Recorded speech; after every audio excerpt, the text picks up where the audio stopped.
Yes, Geordies, welcome back to another episode as always. For the second time today, I want to say, hope everyone's well. For the second time today, I want to say, welcome to Newcastle United, Nick Waldemeder. That's the first place we've got to start. We've got to welcome him to Newcastle United. And I want to say thank you again to everybody that has went back 3 months and watched my video. Do you know what I've done, right? I never, ever, ever watch my videos back because I can't. And I watched that back last night and I apologize. I apologize for my presenting, my lack of charisma, me stiffness. I watched it back and I was like, oh my days. I don't know how people sit and watch that. Like it was a struggle to get through the video. Put it that way. So hopefully I'm starting to get a little bit more confident, a little bit better in me presentation and me delivering of what I'm trying to say, because oh my days, I know me editing is getting slightly better because I'm literally teaching myself how to edit. When I used to edit back then, like 3 months ago, it used to take us like 6 hours after a video because I was so bad at editing. Now it takes us about an hour, which isn't so bad. But watching that back, oh my days, I just want to apologize, but I also wanted to say thank you to everybody that acknowledged, went back and give us credit for it 3 months ago. I didn't expect that, so I just wanted to say thank you. But today we've got an interesting video because two things happened yesterday. Not only did we sign a striker that I'm incredibly excited about, and I've just posted another video on him. So if you want to go and check that out, it will be just literally the latest video I've just posted. Also link it at the end because it's more of a tactical look more than an attribute look. And I look to see how Eddie Howe improved Alexander Isak, how we can do the same to improve Nick Waldemeder. You might be interested in it. So if you are, go and check it out. But today, another thing happened yesterday that got kind of lost in all the news about Nick Waldemeder, and that is our Champions League draw. Now, I'm going to speak about this before we're looking at Leeds United away, because I just want to see how incredibly exciting this season's going to be. Look at our transfer window. We've actually had a decent transfer window, and I said we would, and I think we're having. I think we'll do a little bit more business before the transfer window shuts, so it's going to be interesting to see what happens. But Barcelona at home, the Sir Bobby Robson derby, easy win, easy 3 points. Who is Lamine Yamal? Who is Rafinha? When you've got William Osula and Nick Waldemeder, Nick Messi taking on Barcelona. I cannot wait. Then we've got PSG away. This is an interesting one because at the Parc de France last time, remember that penalty which knocked us out of the group stage? Now it's time for our revenge, because in my opinion, we deserve to win that game. We going to PSG, considering how well we played, we cooked them off the park. So it's going to be interesting, another interesting game. Then we've got Bayer Leverkusen away. The only thing I want to say is who? No, in all seriousness, that is a wonderful away journey for our fans. They will love it at the Bay Arena. It's one of the most atmospheric venues in Germany. I think it's a wonderful place to go and play football. Then we'll welcome Benfica, St. James's Park. I know I've put golfing trip in Portugal. I just didn't know what to put. So maybe you can take a trip to Portugal afterwards. Then we've got PSV as well at home. I like this tie because my homies will be coming over at Newcastle. So that's a game I will probably go to. Then Marseille away, another wonderful away journey for our football fans. The Marseille fans are absolutely bonkers. So the atmosphere is going to be insane because our travelling fans are noisy as well. Then we've got St. Union Gilroy away from home. Mags in Belgium. And then we're also drawn against our friends. Is that what you want to call it? Athletic Club at home. Just a beautiful game of football. Do you know what? Looking at that, I'm quietly confident. I think for the fan side, there's a lot of good ties where it's an exciting away journey, but there's also winnable games and also games where we might surprise a few, especially that Barcelona one at home. And then the rest of them, I go in there quietly confident. Now, I'm not underestimating any because I think St. Union Gilroy is a very tough place to go. They are very, very good at home. But let me know your thoughts about that Champions League draw. Are you quietly confident? Are you scared about it? Is any teams that worry you? Or is any trips away that you're looking forward to? Are you going to go to the games? I want to hear your thoughts.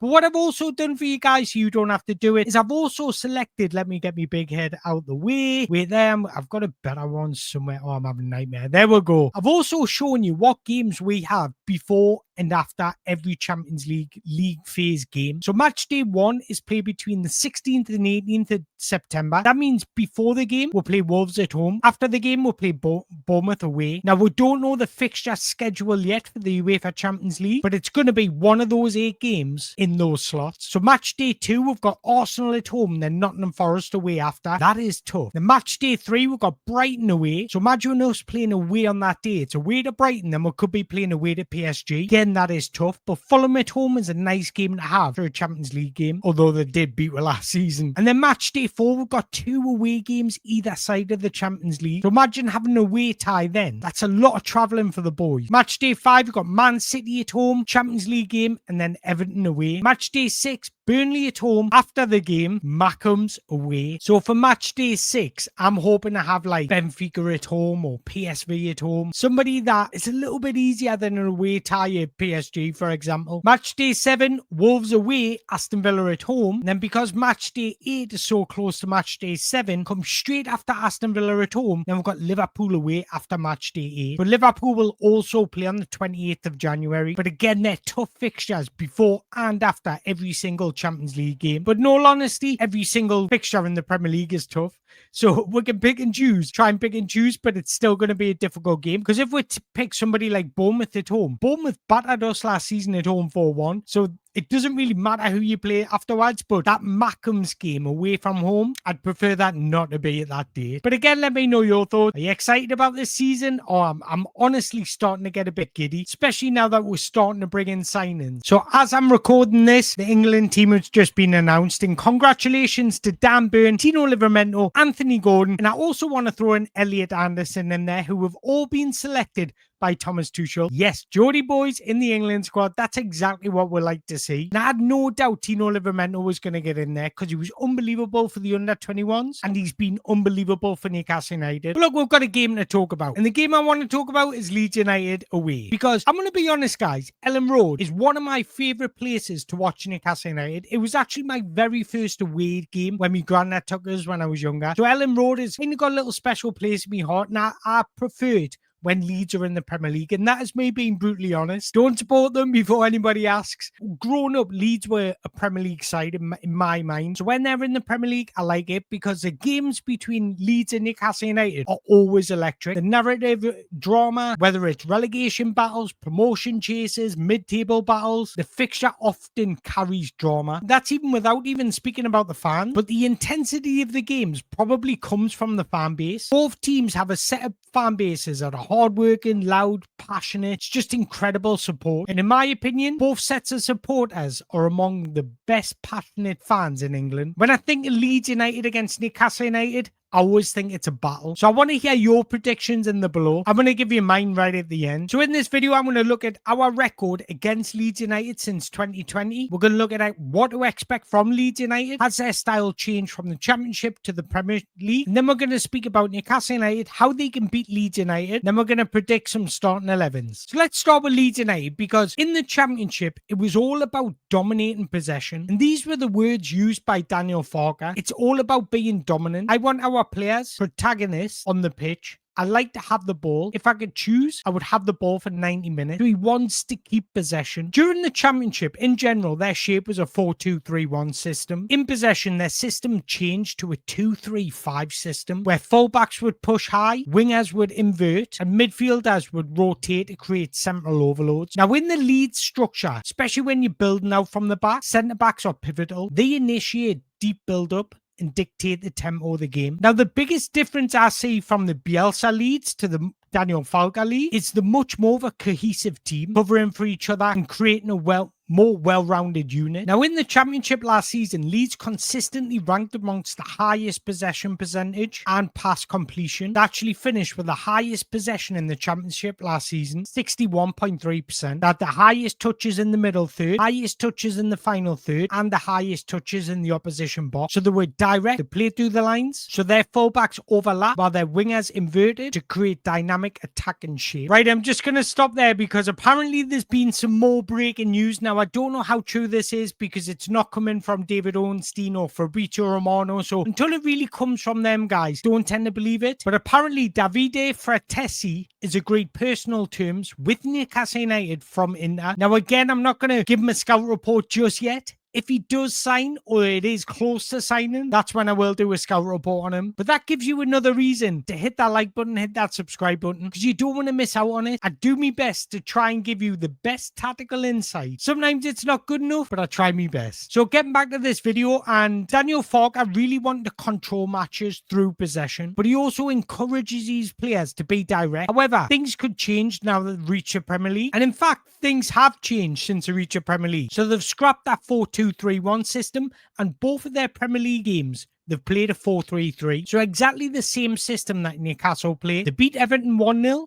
And lost to Arsenal 5-0. So what's changed tactically? In the build-up, they have less control. So that means the players release the ball quicker under pressure. And they're a little bit more direct. They've actually changed their defensive shape as well. It's a deeper block, more compact in a 4-5-1 system. That is exactly how Newcastle set their rest defense. Then when they do get forward, it's more about faster breaks, more counters, over controlled build-up, like we're seeing in the Championship. Now, their midfield dynamics used to be a double pivot with a number 10. Now they have a solid base midfield 3 like Newcastle United. So it's literally like go man for man if they play their 4-3-3 system. So just to summarize, Leeds have been less controlling in the opening 2 games, more conservative in their defensive shape, so more compact and less expressive. So when you're watching them play, it seemed like in the Championship they could afford to take more risks, have their fullbacks pushing up higher. But now, instead of dominating the ball, Leeds are now prioritising compact defence and a low to mid block. So we all know how Newcastle are going to set up. They're going to set up in their 4-3-3 system. So how is it they can really break Leeds down and beat Leeds United? This is what I would do if I was advising Eddie Howe. Firstly, you want to disrupt their build-up phase. And the way you do that is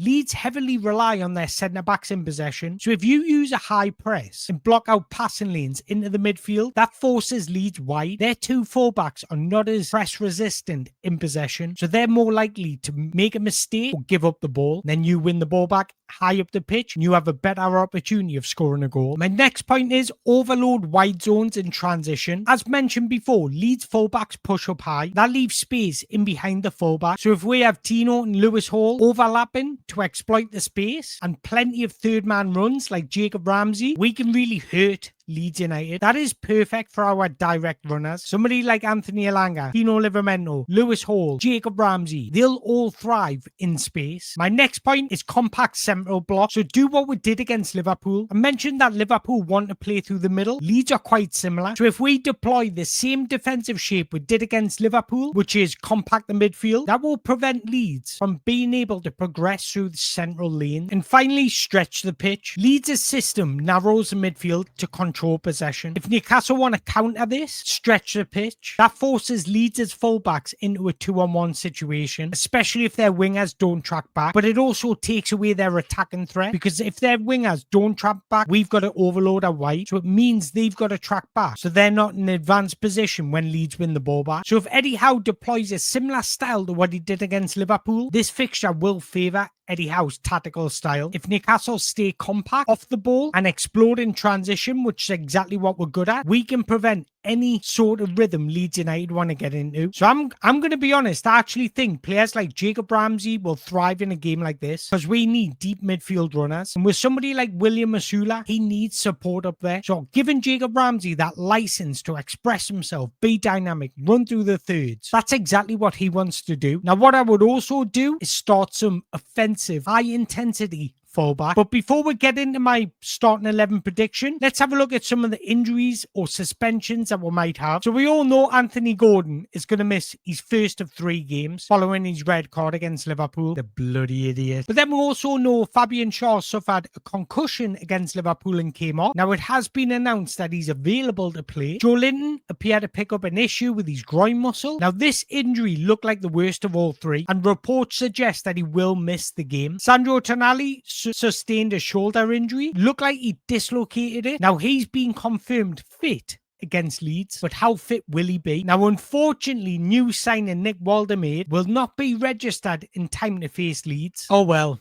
Looks like he's just going to have to terrorise Wolves' defence in the game after. My predicted starting 11. Now, that might look surprising on the screen, but I've went with Nick Pope in goal. I think Tino will start back at right back, and I think Malik Chow will start at centre-back, because I think a lot of people said he looked shaky against Liverpool. I think he made one mistake. I think it's very difficult to go into a high-intensity game like that in a high-pressure cougar on your debut against the champions and deliver on all front. I think he made one mistake where he took 2 steps backwards when he should have took 2 steps forwards for their goal. Other than that, I think he did all right. So I do think he'll come in. I think they'll be overly cautious about Fabian Schär's concussion. But I think Dan Burn will play. I think he was terrific against Liverpool. And I expect a similar sort of game. Somebody that'll put in challenges, battle well, and that's the type of player you need on that football pitch against Leeds. But I've also went with Lewis Hall at left back. Now, there's a couple of reasons, because I think he looked dynamic, sharp when he came on against Liverpool. I thought he looked really, really good. So that's reason number one. But reason number two, because he is dynamic, he's consistently up and down that wing. And against a team like Leeds, you need that, because we need to overload the wide areas. So because he has the ability and the intensity and the stamina and the aggression to get forward, I really do think he can be a weapon in this game. The midfield three, Bruno is an obvious one. Now, I do also think Lewis Milley will start and Jacob Ramsey. Now, what an opportunity it is for those two guys. When one door shuts for a little while, another door opens. Now, it's an opportunity for those guys to say to Eddie Howe, you can't leave me out anymore. I'm going to play so well, I'm going to make up your mind for you. That is the opportunity they've got tomorrow against Leeds. Now, that midfield is going to be war. It's going to be a battle. So they need to step up and be aggressive. Win your individual battles and then start playing your football. But one thing Milley will give us is a little bit more control. In those moments where Leeds are trying to get on top of us, because he's so technically good, his spatial awareness is so good, I want him to get on the ball. I want him to stand up and be like, I'm going to run this game. I'm going to get on the ball and dictate this game. That's what I want from Lewis Milley. And I think when you receive the ball,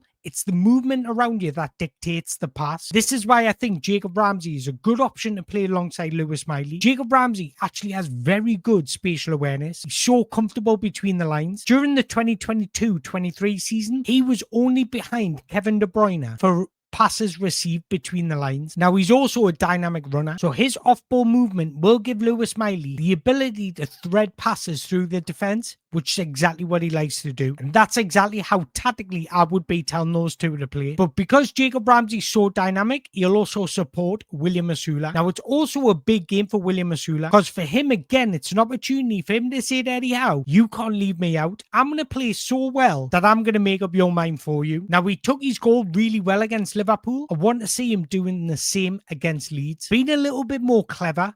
We know he's got the attributes. He's physical, strong, he's got pace, technically very good. Now he just needs to outsmart his opponents rather than outworking his opponents. I think that's the sort of thing that Eddie Howe is trying to coach into him. I think Anthony Elanga's always going to be threatening just because he's pace alone. Like, he's frightening when he gets going. So we need to start using that, overload those wide areas. Now, one thing I will say, I want to see a little bit more from Harvey Barnes. Do you know what I want to see from him? A little bit more individuality. Often when he receives a ball, he doesn't try and take on his man. He's going back and he's playing it back to the left back or into a midfielder. I want to see a little bit more drive, direction, fearless in his one-on-one dribbling. It's okay if you attempt to beat him and don't beat him. I'm okay with that because you've took a risk in your dribbling. I want to see a little bit more from Harvey Barnes. I'm not going to lie. But look, guys, I want to hear your thoughts. What do you make of that? Is that the starting 11 you expect? Or do you expect Tonali to come straight in? Do you maybe expect Anthony Elanga to start as a striker and maybe Jacob Murphy on the wing? That's a possibility. Let me know your thoughts in the below. But before we end up, I think this is how Leeds are going to start, because they've started the past 2 Premier League games with this formation and team. Now, I do like Anton Stach. I think his ability to break up play is excellent. I do think Leeds United will be defensively very good. I think Leeds United's problem is scoring goals. Kind of similar with us right now. But there you go, guys. That's everything you can expect from Leeds United and Newcastle United. But I want to hear your thoughts. I'm going to go